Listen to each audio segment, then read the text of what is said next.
Igor! Igor! I need you. I need you now. Tanya? Meet me in the Pripyat residential area.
Get up from the couch and let's go for a walk, Igor.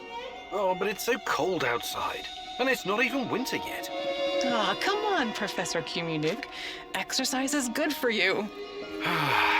All right, all right. Don't sulk. I promise I'll knit you a warmer sweater. Really? I'll hold you to that, you know.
Secondary School number 3.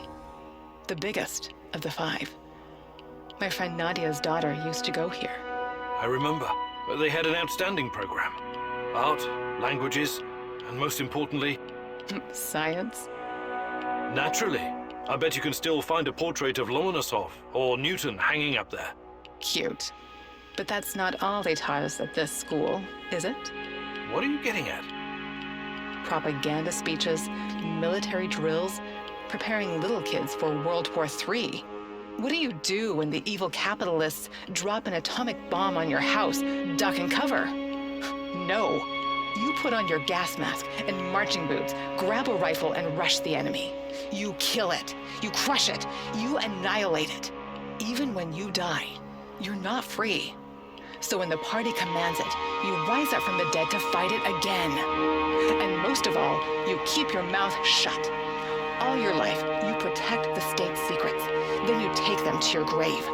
Those were different times. The Cold War mentality and us versus them routine. A lot has changed. But has it?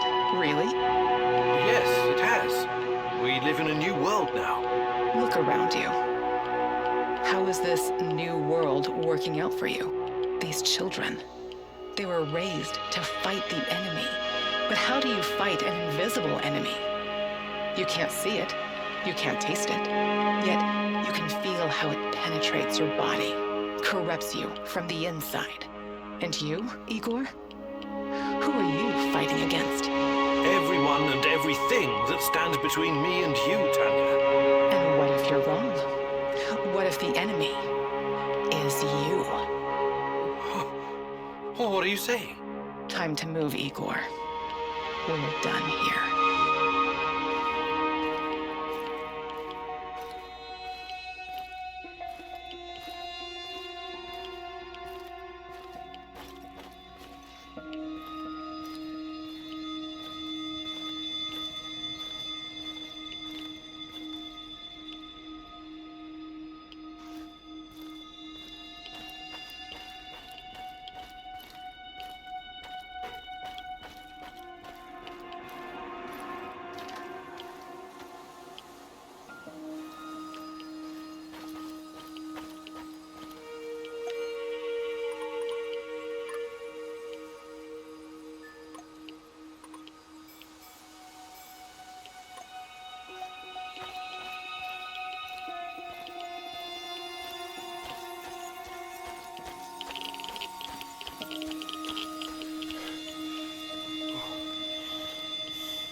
Do you really have to go to this get-together tonight?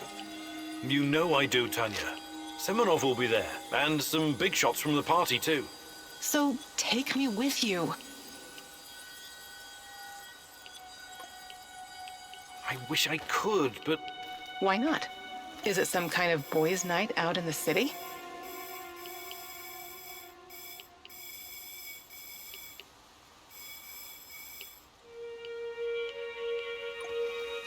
What? No, we'll be discussing plans for the power plant. Over vodka, I presume. Well... Fine. But if you come home blind drunk, you can go straight to the couch.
Azure swimming pool. It brings back so many memories. Tatyana, Fomina, and Lieva, youngest freestyle champion swimmer in Pripyat. You know, I sometimes think you missed your calling. It would have been best if you'd pursued a career in sport. Give me a break. I was never going to be another Galina Prozumenchikova. I never would have won any Olympic gold medals. For me, it was always about this feeling of freedom, being able to float and become weightless. That was my refuge. Swimming. Yes. I always wanted to teach our... Say it. I can't. Do you think you would have made a good father, Igor? I don't know. You tell me. Huh. How do you know I'm not just a voice in your head, my love? There are things you need to figure out by yourself. Unfortunately, I can't help you. Okay. All right. Yes. I think I'd make a good father. I would do everything to protect our child. Everything to keep him or her from drowning. Like you kept me from drowning? That's not fair. Why? Why are you doing this? I'm not doing anything, my love. You are doing it to yourself. Come, Igor. We still have one more place to visit.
Remember this place? Oh, it's our old apartment. How could I have forgotten it? Perhaps you wanted to forget. Perhaps you needed to forget, Igor. It used to be our past and future, both. But it's just an empty shell now. I wonder what happened to all our stuff. My desk, my books, your violin. Who knows? It's all gone now. Stolen, ruined, torn apart. It must have been extremely irradiated. It would all be worthless anyway. The liquidators probably removed it all. They had to bury it. Or perhaps some low-life smugglers took it. People are so predictable.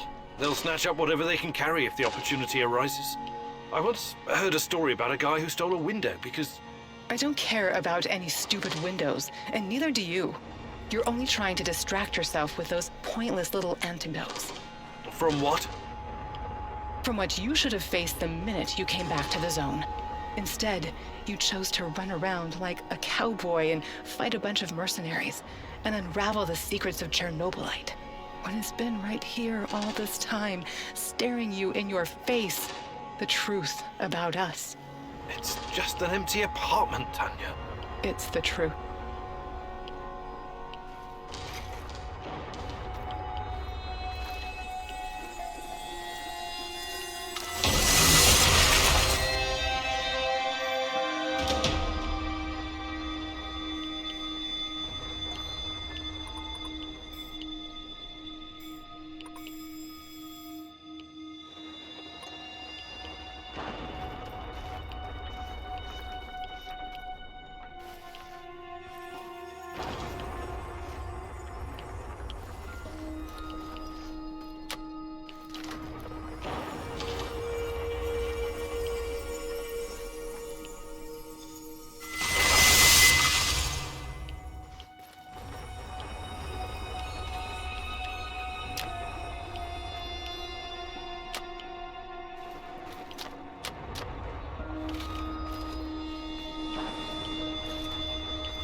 I detected the echo of a recent wormhole. It should lead me right to this. It is not going to end well for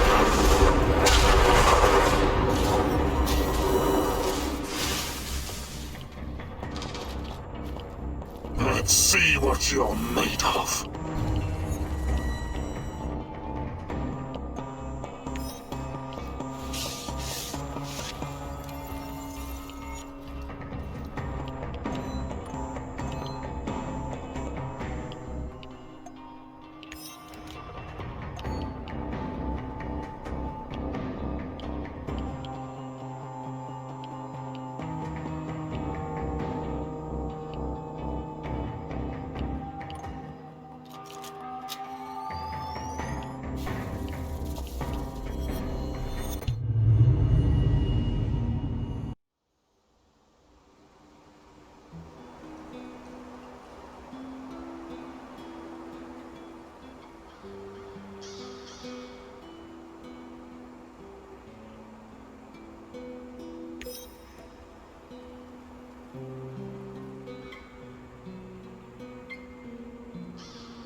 Sir, good morning, sir. Stop calling me sir. What do you want, Mikhail? I'm just fucking teasing you, man, because I'm bored. You used to live in England, didn't you? Eating your full English breakfast, drinking Darjeeling tea, scooting around in your Aston Martin, sipping martinis, mingling with high society. A regular James fucking Bond. I eat porridge for breakfast, for Christ's sake. Relax, I'm kidding. I did a piece of business with some Brits once. Good blokes. They drank Stolichnaya with Red Bull. Loopy fuckers. Why are you wasting my time, Mikhail? I knew a guy once, when I used to do business in Moscow. This guy wasn't a Brit, he was Scottish. I think his name was Daniel. He was absolutely fascinated by the Moscow sewers. Daniel was looking for a guide, so I took him on a tour of the underground. Told him some really top-drawer fucking tales. About nuclear bunkers under the Moskva River where Putin will hide when the zombie apocalypse comes. About the lizard people from Zeta Reticuli controlling the amount of sugar in your Starbucks coffee. He was a tad skeptical, though. Reminds me of you. And that worries me. Why? You've spent too much time in the rotten capitalistic West, comrade. You know what I mean.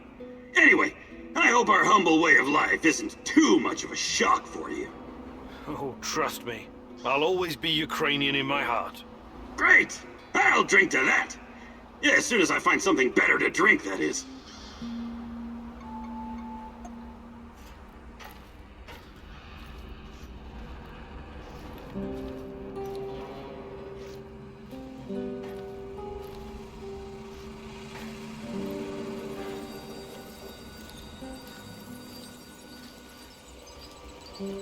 Do you, have a minute? For you, partner? Of course. I can't stop thinking about what happened to Anton. I know. I'm really sorry, Olivier. He was one of the good guys, you know. And my friend. I can't help but wonder... If we could have done something differently to save him? You know what I'm talking about, right? Only too well, Olivier. Only too well.